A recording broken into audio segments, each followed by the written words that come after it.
తెలంగాణ రాష్ట్రంలో మీరు మొన్నటి వరకు 2 నెలల పాటుగా ప్రచారంలో పాల్గొనడం ఇదంతా జరిగిపోయింది. పోలింగ్ కూడా ముగిసింది. కానీ రైతులు రోడ్ల మీదకొచ్చి మా యొక్క వడ్లను కొనండి, మా యొక్క ధాన్యాన్ని కొనండి అని చెప్పేసి ధర్నాలు చేస్తున్నటువంటి సందర్భాలు కనబడుతున్నాయి. తడుస్తున్నటువంటి వరి ధాన్యం కూడా మనకు కనబడతా ఉంది. వారి కోసం బీజేపీ ప్రభుత్వం ఏదైనా కార్యాచరణ తీసుకోబోతుందా? బీజేపీ పార్టీ తరపు నుంచి ముఖ్యంగా బీజేపీ పార్టీ ఎంఎస్పి కొనేదంతా బీజేపీ పార్టీయే.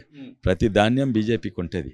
కానీ కొనుగోలు కేంద్రాలు రాష్ట్ర ప్రభుత్వం ఐకేపీస్ ఈ కొనుగోలు కేంద్రాలు ఉంటాయి. అవి రాష్ట్ర ప్రభుత్వం నడుపుతుంది. అది ప్రతి పైసా ఢిల్లీ నుంచి వస్తాయి. 1-2 పైసలు కాదు, 25,000 కోట్ల నుంచి 30,000 కోట్ల వరకు పంపిస్తుంది. వీళ్ళు కొనుగోలు కేంద్రాలు నడుపుతాను కూడా చేతనైతే లేదు.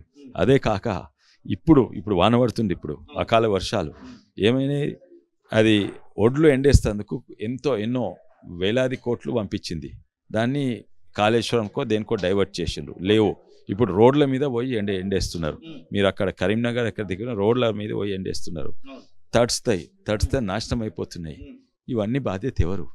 కేంద్ర ప్రభుత్వము నిజంగానే వాళ్ళు ఇచ్చేటివి ఒకటేమో కొంటున్నారు, ఎంఎస్పి మద్దతు ధర ఇచ్చి కొంటున్నారు 25,000 కోట్లు.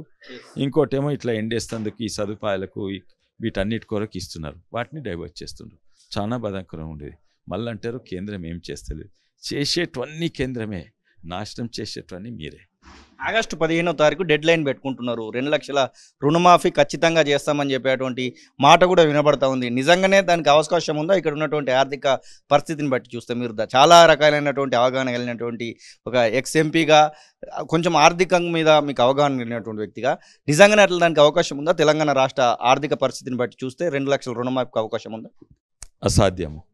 ఎందుకంటే కేసీఆర్ తీసుకున్న అప్పులు నేరం వీళ్ళది కాదు, కాంగ్రెస్ ప్రభుత్వం నేరం కాదు. అప్పులు ఎవరు తీసుకుని? కేసీఆర్. కానీ అప్పులు కట్టేది ఎవరు? బ్యాంక్ క్లెయిమ్స్ చూస్తారు. కేసీఆర్ ప్రభుత్వం, రేవంత్ రెడ్డి ప్రభుత్వం చూడరు. తెలంగాణ ప్రభుత్వం చూస్తారు. అప్పులు కట్టేది తెలంగాణ ప్రభుత్వం. ఇప్పుడు కాంగ్రెస్ ఉన్నది. ఎంత కట్టాలి అప్పులు? 80,000 కోట్లు మిత్తి ప్లస్ ప్రిన్సిపల్ కలిపి 80,000 కోట్లు. తర్వాత జీతాలు ఎంత? 55,000 కోట్లు. అంటే 135,000 కోట్ల కట్టాలి. ఓన్లీ 2 విద్యారంగం, వైద్యారంగం, రోడ్లు ఇవన్నీ ఎట్లా నడుపుతారు? 5,000 కోట్లతో నడుపుతారా? నడపరాదు. అయితే ఇప్పుడు చెప్పండి, 30,000 కోట్లతోటి రుణమాఫీ ఎట్లా చేస్తారు?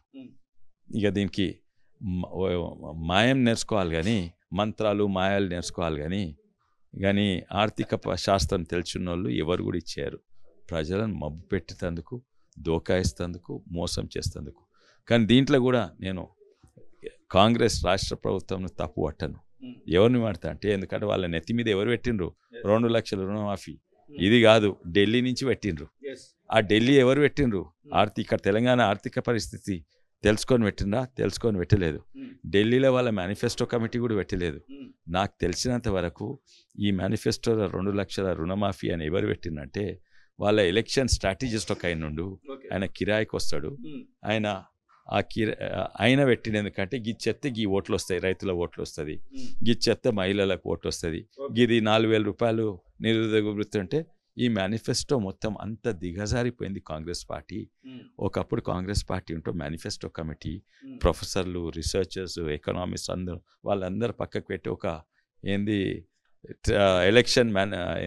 ఎలక్షన్ స్ట్రాటజిస్ట్ కిరాయికి వచ్చిన ఆయన పెట్టిండ్రు. ఆయన ఓట్ బ్యాంక్ల కొరకు మాట్లాడుతున్నారు. ఓవరాల్గా ఎలా ఉండబోతుంది అనుకుంటున్నారు? ఖచ్చితంగా 400 సీట్లు అనేటువంటి మాట మీ నాయకులందరూ, జాతీయ నాయకుల నోటి నుంచి వస్తున్నటువంటిది ఎట్లా ఉండబోతుంది అనుకుంటున్నారు? మాకే అవకాశం ఉందని చెప్పేసి కూటమి చెప్తున్నటువంటి మాట. యూపీలో ఒకటి ఎక్కువైతుంది కానీ ఒకటి తక్కువ కాదు.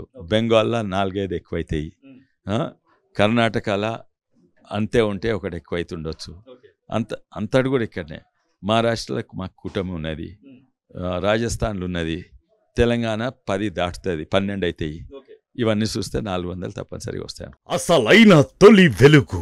ఫాలో వాట్సాప్ @తొలి వెలుగు official.